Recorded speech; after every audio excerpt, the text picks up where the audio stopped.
4 novembre 2019, 23 heures. Journée tranquille, j'ai passé mon temps à réviser la psychologie. Je pense acheter des actions Françaises des Jeux. D'ailleurs, je devrais aller voir le gars de la médecine chinoise. En parlant de la Chine, j'ai fait un cauchemar. Cette nuit, j'étais en Chine, gouvernement ultra totalitaire.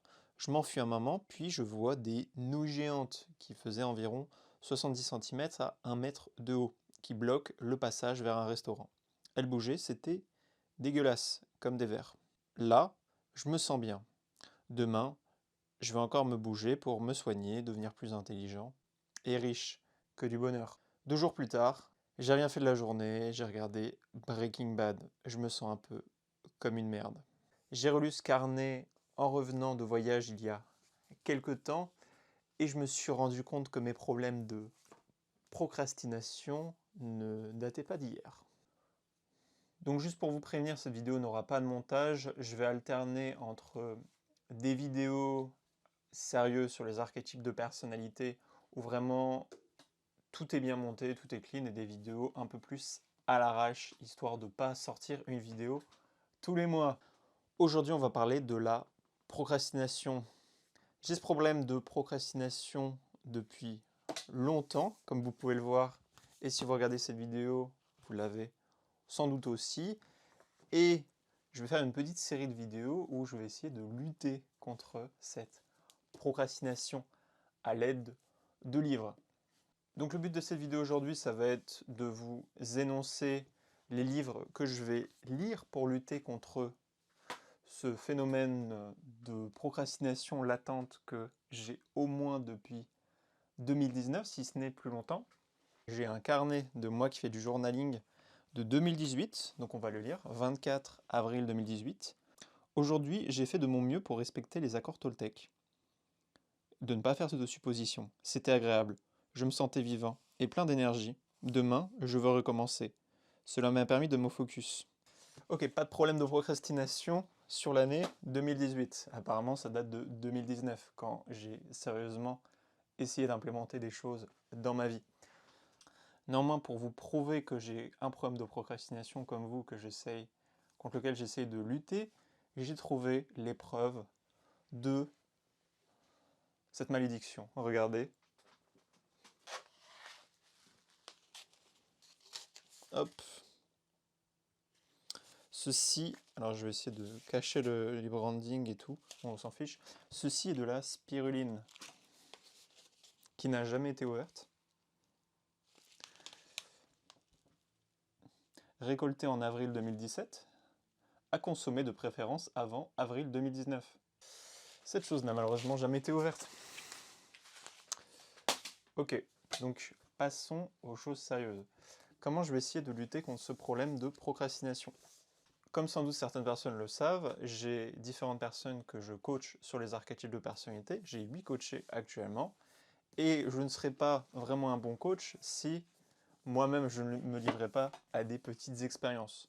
Donc l'objectif d'aujourd'hui va être de vous expliquer comment je vais lutter contre ce problème de procrastination. Donc tu as cruellement, comme beaucoup de gens, un problème de procrastination et d'exécution des tâches. Une fois la question posée, je me suis dit comment résoudre ce problème d'exécution des tâches?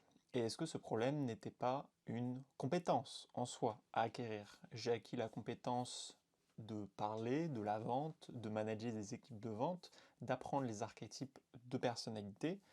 Est-ce que je ne pourrais pas apprendre la compétence de l'exécution des tâches et de lutter contre la procrastination? C'est l'expérience qu'on va mener aujourd'hui. Alors j'ai acheté 4 bouquins sur la procrastination, le reste c'est des livres de psychologie. Donc premier bouquin que je vais vous résumer dans les prochaines vidéos, ça va être ce bouquin de Michael Esberg, Le mythe de l'entrepreneur.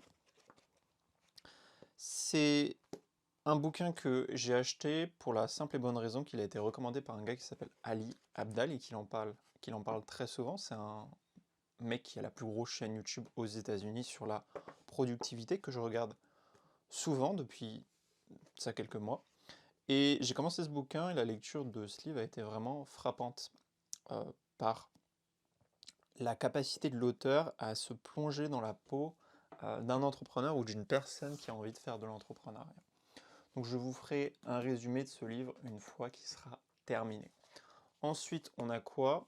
On a S'organiser pour réussir, Getting Things Done de David Allen. Donc Getting Things Done, c'est un gros bouquin sur la productivité aux États-Unis qui est très connu. J'ai juste vu qu'il était connu, donc je l'ai acheté. S'organiser pour réussir, ça doit fonctionner normalement. Donc on va voir si ce bouquin me permet de lutter contre mon problème de procrastination. Ça a l'air d'être assez bien écrit dans le sens où il y a des schémas voilà, pour les gens qui aiment bien les images comme moi. Donc sans doute ça va fonctionner. Ensuite, Mel Robbins, la règle des 5 secondes. Voilà, apprendre à passer à l'action en 5 secondes top chrono. Ça a l'air de déchirer, donc je vous ferai le feedback de ce bouquin.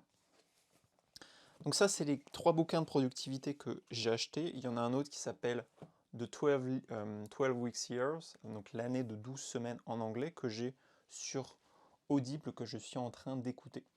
Donc une fois que j'aurai lu ces bouquins, comptez sur moi pour vous faire une vidéo, pour vous dire un petit peu comment je me suis organisé, comment j'ai avancé au niveau de ça.